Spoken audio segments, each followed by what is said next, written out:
All right, if you want to cultivate a magnetic personality that draws people to you, they can't help themselves. They're just attracted. They're like, there's something about that guy, that gal. I don't know what it is. I just want to be next to them. Well, these are three personality traits, three habits, I guess, three characteristics that you need to embody.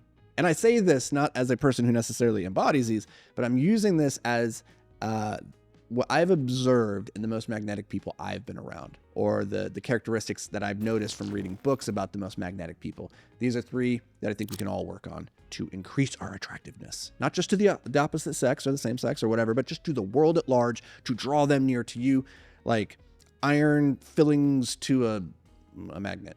I guess that's what, it means to be magnetic. Okay, number one. These are the three P's. I'm going to call it the three P's of magnetism. Number one is presence. The most magnetic people that I've been around, the people that draw me in, are the ones who are the most present with me. When I'm in the room with them, they're there. They're locked in. They're not distracted. They're not aloof. They're not playing hard to get. Like there's an idea, I think, when you're young, that the way to attract people is to almost like try to repel them by being unavailable, playing hard to get. That's going to make people work harder to be near you. But as you get older, actually, the most magnetic characteristic is somebody actually giving you 100% of their attention. Their focus is only on you. They're not looking at their phone or other people in the room. It's just you hearing what you're saying, actually hearing you. And the reason this is so magnetic is because so few people do it. So few people ever get the gift of being the sole focus of somebody else's attention. And this is why being in love is so nice, right? This is one of the reasons we love it, is because when you're sitting down with your loved one, you're not thinking about anything else. When you're drowning in all the love hormones, you're just there. You can't think of a life outside of that. You want to stay with them for 17 hours straight and just like talk, and then go for a walk, and then sit in a boat on, paddle through a lake or whatever. Like, you just want to spend all your time with them. They're the entirety of your focus, and it makes them feel magnetic, and you as well, right? You're drawn to each other. So if you can give other people that gift when you're with them in a room, if you're at dinner with others, right? Be present with them, and they will lean in because they will go, I have never really experienced this before. This feels pretty damn good. Now, don't be creepy about it, right? There's a way of being too present. So, it's a skill to be worked on, to be cultivated. That's number one, presence. The second P of magnetism is poise. Poise. There is something so attractive about people who never lose their calm, who never lose their cool, who are always in control of their emotions. And I'm not saying they're emotionally stunted, but they use their emotions at the appropriate times as a tool for expressing themselves, not as a slave to the emotion. People who go off the handle in anger or rage, that is not magnetic. That is not attractive.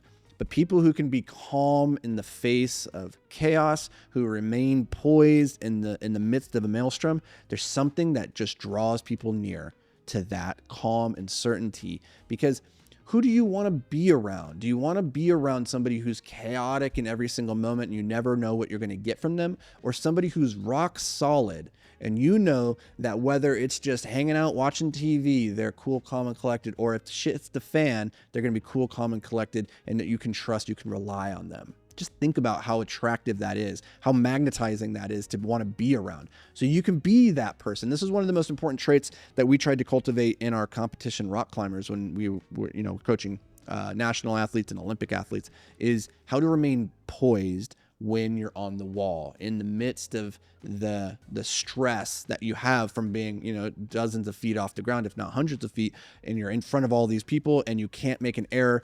Otherwise you're going to fail, right? How do you remain poised in that very high stress, high risk situation? And I think that is one of the most important characteristics for anybody to develop, even as an entrepreneur. But if you want to be more magnetic, poise is where it's at. Number three, the third and final P of magnetism is purpose. People who have a purpose for their life, for what they're doing and why they're doing it and why it matters, is so damn attractive, right? It's actually quite annoying to be around people who are just going through the motions. They're in melancholy. They're in a malaise. They don't have any sense of direction to their life. You feel bad for them. And there's something that is so empowering by being around somebody who has a clear vision for who they're becoming, the life that they're creating, the goals that they're moving towards. Even if you don't agree with those goals, even if they're not goals that you want, people who have a purpose and meaning for their life that drives them, super magnetizing, because being around those people makes you want to have the same thing, right? And there's nothing better in life than having a big meaningful why, a big purpose that drives you forward, that gets you out of bed and compels you towards your greatness. And so those 3 P's, presence, poise, and purpose, you work on those, you will become more magnetic. I'll see you guys in the next episode.